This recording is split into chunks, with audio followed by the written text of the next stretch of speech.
Voltamos do nosso intervalo e eu disse para vocês que o programa de hoje tá bem bacana. A gente tá com convidados aqui especiais, como o Dr. Paulo Roque. Boa noite, doutor, tudo bem? Boa noite, Gabriela. Muito bom estar com vocês aqui.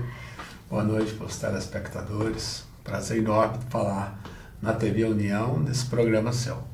Bom, eu que agradeço, é uma honra receber aqui, principalmente o senhor, né? Que é uma autoridade aí, muito conhecido, atua em outras áreas. O Dr. Paulo Roque, ele vai falar sobre a história dele, ele também atua em outras áreas. Mas o senhor é muito conhecido aí na área do consumidor, inclusive escritor. Então, para mim, é uma honra recebê-lo aqui na Muito TV obrigado, União. Gabriela. Acho que eu sempre tive esses programas na área do direito do consumidor. Durante 10 anos eu fui colunista da Rádio CBN. Eu tinha uma coluna sobre direito do consumidor cidadão. Essa coluna depois eu levei para a Rádio JK, onde lá é um público mais classes D e E, pessoas que precisam muito de informação. E eu dei aula durante muito tempo sobre direito do consumidor. Tem livros, meus livros, inclusive que eu tive a oportunidade de presentear com o meu livro, que está hoje na 7ª edição. Eu fiz esse livro dentro de sala de aula com meus alunos, na época que ninguém não sabia nada de direito do consumidor. Então eu sou muito grato, tenho aprendido bastante, né, com os meus ouvintes, nos meus programas, e toda vez que eu estou aqui participando de entrevistas também eu estou aprendendo, porque a vida é um aprendizado permanente, não é verdade? É um aprendizado permanente, exato. E doutor, para começar aqui esse bate-papo, né, eu gostaria que você contasse um pouco sobre a sua história, porque eu imagino que as pessoas te conhecem muito. Já é famoso aí nas rádios, TV e tantas entrevistas que o senhor já deu, né? Seu nome é conhecido. Mas eu gostaria que o senhor contasse uma outra versão também do Paulo Roque. Conta um pouquinho sobre a sua história de vida pra gente. Olha, o que as pessoas sempre veem, né? Como fala, o Paulo Roque hoje tem um escritório em Brasília, com mais de 60 colaboradores, livros publicados, tem doutorado, acabei de tirar meu doutorado também em Direito. As pessoas até chegaram um dia para perguntar se... doutor, eu fiquei sabendo, né, que você é um advogado muito bom, assim, muito que tem um escritório grande, porque seu pai é ministro. Eu falei assim, ministro de onde? Porque, na verdade, aí eu contei minha história, né? Não, eu sou filho de um agricultor com uma senhora também do lar. Minha mãe está viva até hoje, graças a Deus, 91 anos, mora no interior de Minas Gerais. Meu pai morreu há 2 anos, era agricultor também, né? Então, uma família de 9 irmãos, todos estudamos em escola pública. Cheguei aqui em Brasília há mais de 30 anos, na Rua Ferroviária, do plano piloto de ônibus, né, para buscar um lugar ao sol. Vim aqui para ganhar um salário mínimo, né, como produtor de televisão, porque eu tinha acabado de formar em jornalismo. E comecei trabalhando e estudando de Direito de Bolsa no CEUB, né? Tinha lá uma bolsa, então eu consegui completar minha faculdade de Direito. Trabalhei no jornalismo, trabalhei com Boris Casoy, trabalhei com Ricardo Noblar, e em determinado momento eu fui demitido do jornalismo, né? Achei que eu estava muito bem lá no SBT, quando eu trabalhava com Boris Casoy, na verdade eu acabei fui demitido. E ali eu tinha acabado de formar em Direito, e eu resolvi abrir meu próprio escritório de advocacia. Depois disso, inclusive, eu estava praticamente sem clientes, né? Passei no concurso para analista judiciário do Tribunal Regional Federal da Primeira Região, onde meu cargo nível máximo estaria hoje no teto, e não assumi porque eu quis enfrentar os desafios da advocacia. E na advocacia eu conciliei o jornalismo com o direito. O jornalismo me ensinou muito a ser o advogado que eu sou hoje, a escrever meus livros, a dar aulas. Então eu sou muito grato às duas profissões. Aprendi muito no jornalismo, muito mesmo, uma profissão que me ensinou bastante. E também, no direito eu devo muito porque eu pude, né, criar minha família, dar dignidade a todos com o meu curso de direito. E graças a Deus eu sempre trabalho. Quando eu posso devolver isso às pessoas, um pouco disso às pessoas, eu fico muito feliz. Então por isso que eu tenho sempre esses programas de utilidade pública. Eu já fiz na TV Globo esse programa, eu já fiz no SBT esse programa. Então sempre pensando nas pessoas que, no caso da Rádio JK, onde eu tenho esse programa hoje, eu falo diariamente para as pessoas humildes, né? Eu mesmo respondo, falo com elas, eu converso com elas, ajudando, porque o grande problema às vezes no direito do consumidor é a falta da informação. É verdade. E a falta de esclarecimento. Infelizmente, na data de hoje ainda tem muita gente mal intencionada. Tem bons fornecedores, tem gente séria que está zelando pelo nome da empresa.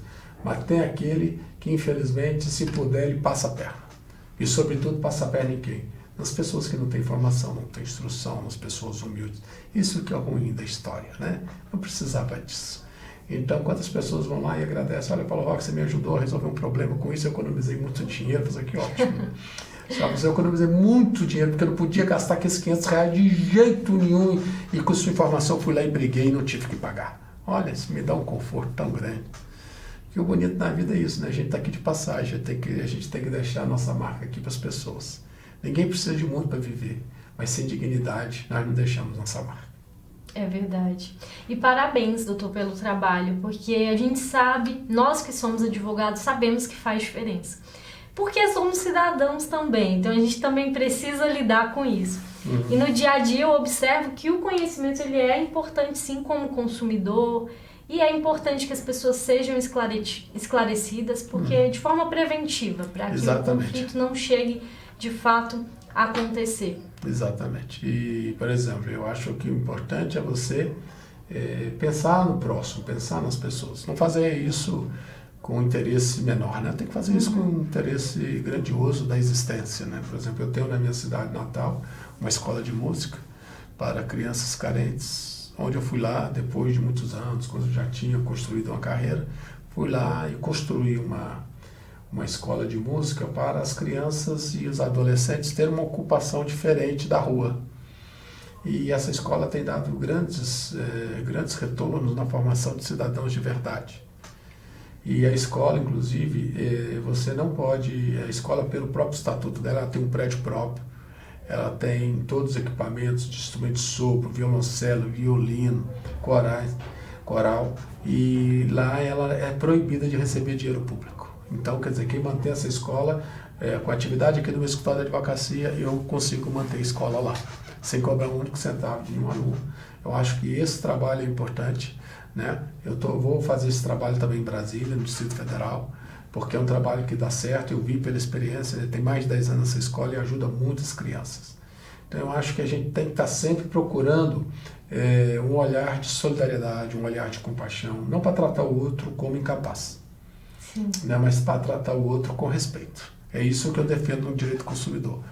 O direito é importante, o código é importante, é essencial, mas quando falta respeito, se eu não respeito o próximo, como é que eu vou respeitar a lei?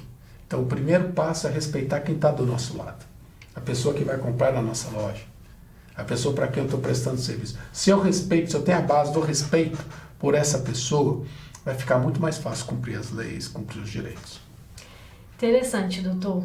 Só fazendo um link aqui, o senhor falou que tem 10 anos essa escola, muito interessante, parabéns pelo trabalho. Não sabia, sabia da existência, mas não sabia que tinha uma longa trajetória. Já tem 10 anos. Na verdade, ela tem 13 anos. 13 anos na escola, que ela há 8 anos tem sede própria já, né? Então é um trabalho, né? As pessoas puderem ver no YouTube, entra lá no meu canal no YouTube, @PauloRoque, tem lá História de Vida. Então vocês vão ver um pouco da história dessa escola, ou procurar no YouTube Escola de Música e Artes de Cajuri, Minas Gerais, EMAC.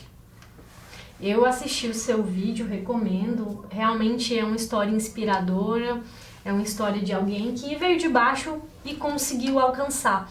Porque infelizmente o que o senhor falou acontece, às vezes quando você já tem toda uma situação favorável, mas muito parabéns. O lema da escola é toda criança é capaz. Exato.